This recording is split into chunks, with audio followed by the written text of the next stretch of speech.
important. I want to hear about it. How you actually start off there.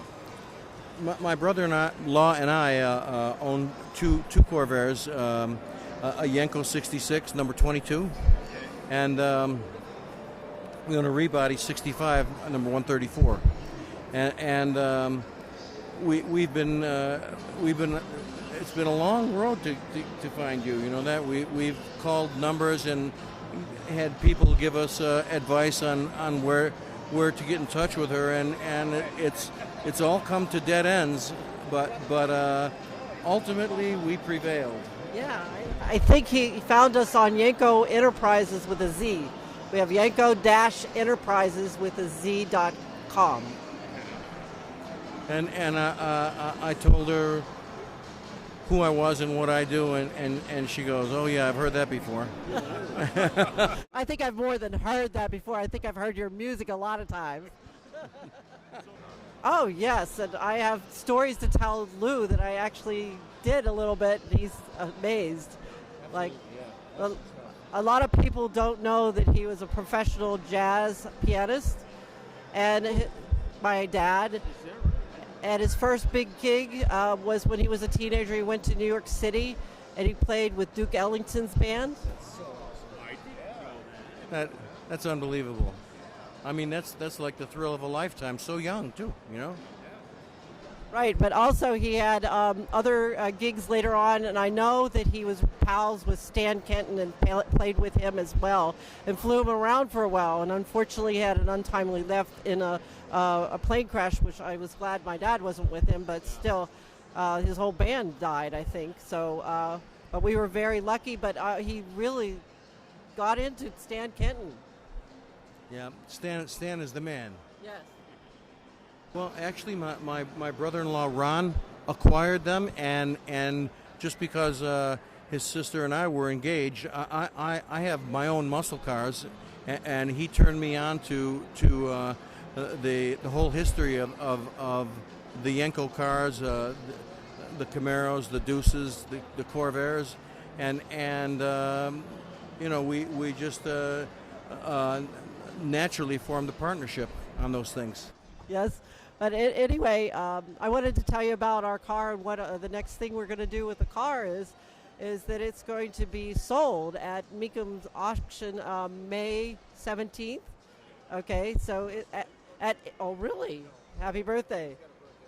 Okay, at Indianapolis. So we're going to be taking the car out there, so anybody interested can make a bid. What do you think about that? I think that's awesome. You're a big car guy. I'm a big car guy. I've been a car guy since before I was old enough to drive. Really? Yep. Yes, I have a 1965 Olds 442 Post automatic on the column with less than 40,000 original. California one-owner car. I've got a 67 Olds 442 black with cream interior, and I'm the second owner on that one too. I've got a 67 Chevelle Super Sport, pale yellow black top. It's got the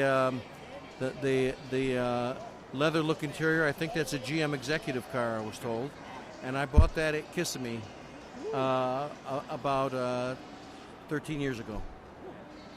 And the car I just bought not more than 2 months ago, when Ron and I went to Long Island, and I bought a 67 Buick Grand Sport 400. No, very rare cars.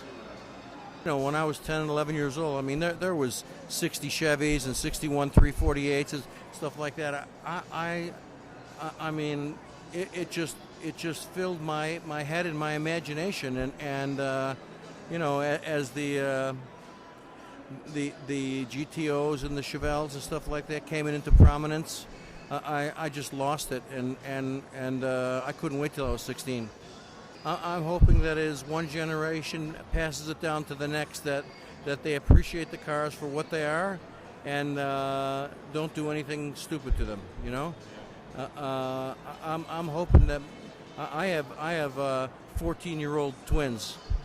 I have 2 older boys and 14-year-old twins, and my son Joe knows as much about the muscle cars as I do, and he's got a car picked out already for when he's 16, and it's my '68 Camaro 396 375 horse, black on black with 16,000 original miles.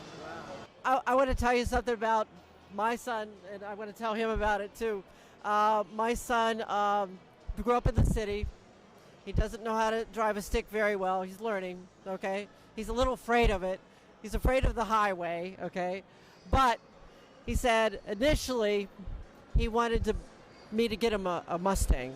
And I said, oh, your grandfather's turning over in his grave. Travesty. But anyway, I took him out for a ride in the Camaro, and we just went to the shopping center, okay? And I said, do you want to try it? No, I'm too afraid. It's like the Batmobile inside. He loved it. He says he's changing his mind. He wants Camaros. Yenko Camaros. That a boy.